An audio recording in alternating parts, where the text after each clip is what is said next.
Hey there, fellow sports gamblers. It's Steel Picks for you with the 5 best NBA playoff prize picks and underdog free picks for today, April 24th. Before we get into today's picks, let's do a quick recap of what happened to us yesterday. But before we do the quick recap, big shout out to the Seattle Seahawks, who with the 32nd pick in the draft in the first round, selected running back Jadarian Price out of Notre Dame. He fills that void that Kenneth Walker III left in free agency. Good riddance to him, and gives the Seahawks, the hometown 206 team, a very good chance of going back-to-back. So had to put that in there before we got started. So what a relief they got him. Hopefully it's a sign of great things to come. But back to what we're doing, fellow sports gamblers. Here's how it went down yesterday. Excuse me, Mr. Scotty Barnes, for not recognizing who you are.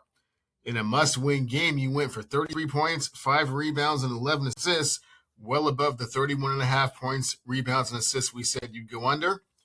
Bruce Brown came through with a good game for us, though. 9 points, 4 rebounds, and 2 assists to go over the 10.5 points, rebounds, and assists we'd go over. Then it was time for the Villanova Wildcats to do their thing. Mikal Bridges was a complete no-show, scoring 0 points and 1 rebound in 20 minutes, well below the 15.5 points and rebounds that we said he'd go under. Dante Vincenzo went for 15 points to go over the 10.5 points we said he'd go over. And the heartbreaker of the day, Jalen Brunson ended the game with 26 points, point under the 26.5 points we said he'd go over. 3 out of 5 is not terrible, but a half a point from going 4-1, it's kind of hard. Stings a little bit. It's kind of hard to deal with, but hey, time to regroup and get things together and get that immaculate ticket for today. So first off, we're going to continue to ride the hot hand and pick on the dude that doesn't deserve it. We're going to say Derek White is going to go under 23.5 points, rebounds, and assists against the Philadelphia 76ers.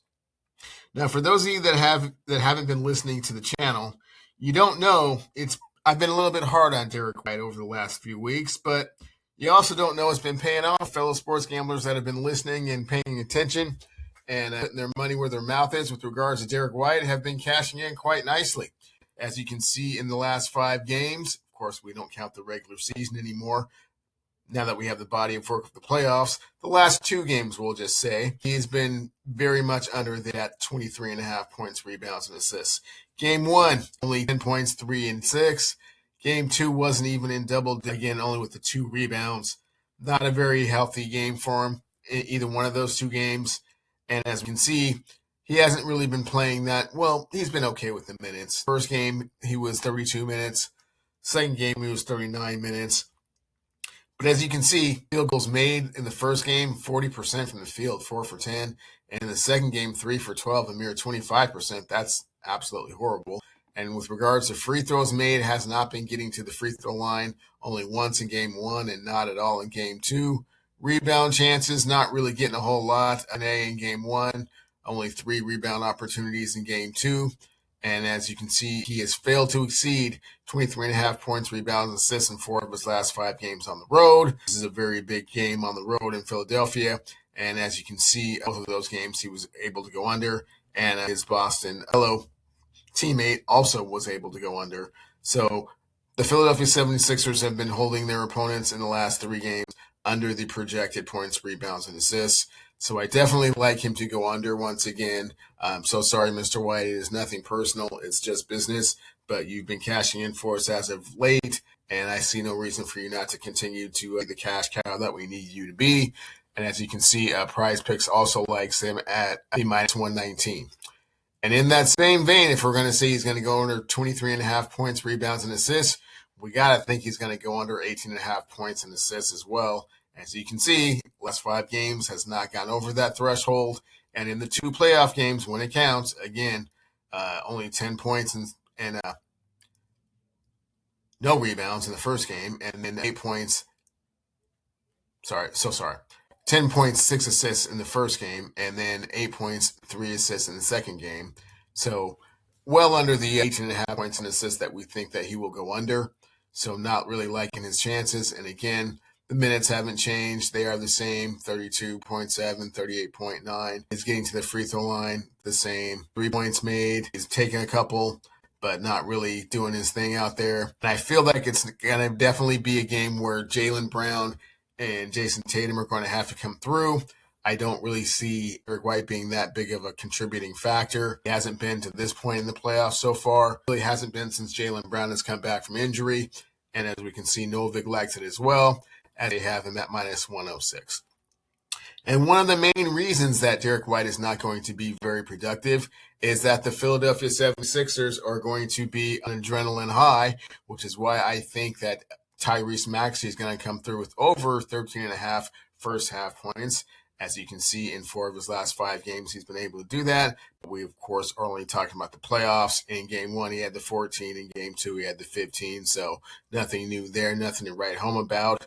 And in addition, he's basically taken the mantle of being the franchise player, putting this team on his back with Joel Embiid, with appendicitis. Paul George getting a little bit long in the tooth. He's got a little bit of help in the rookie Edgecombe, but really he understands it's his team, and the Philadelphia Sixers will only go as far as he takes them. And I believe that he is up to the task of trying to get this team as far as they can go. 13.5 first half points should not be much of a problem, especially given the fact that he's going to feed off of the adrenaline and the energy of the crowd. I believe in the first half to kind of stick the Philadelphia Sixers to a big first half lead. I'm actually picking the Sixers to win this game, with Tyrese Maxey being a very big contributing factor with regards to why they're going to do that. And let's look at the stats for a minute. As you can see, he's definitely going to get the minutes in order to do so. First game, he played 20 of the 24 minutes, and in the second game, he played 19 of the 24 minutes. And he's also been able to exceed 13.5 first half points in 7 of his last 9 games at home. As you can see, against some very formidable opponents, obviously Boston 2 times, and then the Knicks and also Charlotte as well. So definitely thinking that Tyrese Maxey is going to be able to go over the 13.5 first half points, and Prizepicks likes this as well, as they have them at minus 119. As a friendly reminder, when you sign up with BETR using my promo code WINCASH, you'll receive 2 anytime tokens worth up to $100 each. And when you sign up with Novig using my STEELEWINS promo code and spend $5, you'll get a $50 bonus, which you can use to make extra NBA playoff betting cash. Good luck, everyone. Next up, we have Jaylen Brown from that same game, over 6.5 free throw attempts. Now, in Game 1, he didn't get to the line a whole lot. He had quite a few points. I believe he had 28 points in that game. And in the second game, you see how much more aggressive he was in desperation, trying to avoid the split at home. So he got to the line 12 times in that game. And as we can see, as far as minutes are concerned, first game, Game 1, 30 minutes, Game 2, 38.2. So he's definitely going to be used at a very high usage rate. And he gets to the free throw line. The first game, only 2 times, not very aggressive. But that second game, 12 times, making 9 of those. So definitely thinking that with his team, their backs against the wall, not wanting to go down 2-1 in Philadelphia, he's definitely going to make his presence felt. And also, I think he feels a little bit of the pressure of not wanting to be the scapegoat with regards to losing the series, if that should happen. But it all starts with Game 3, kind of riding the ship, getting that win back. And I think he's going to be aggressive going to the hole. And Jaylen Brown has exceeded 6.5 free throws in 11 of his last 13 games, just to be perfectly honest with you. So these 2 games right here are apparitions. All of the other ones were him to the. He definitely does not want to be the bad guy. He definitely does not want to be the one that everyone is casting blame upon. And I definitely think that he's going to be aggressive, getting to the hole, getting to the line. And so he'll be over 6.5 free throw attempts. And last but not least, we have the Slim Reaper, Kevin Durant, over 28.5 points and rebounds. Now, you can see that in the first half game that he played, he missed the first game with a knee contusion. But everyone was talking about how terrible of a game that Kevin Durant had, and he was over. He was over the 28.5 points and rebounds, 23 and 6. that is a terrible game if you're one of the top 10 greatest players that's ever picked up a basketball in the history of the National Basketball Association. But for our purposes, definitely think that he's going to come through with a major game. Understanding that they're down 0-2 and 0-3 is a death sentence.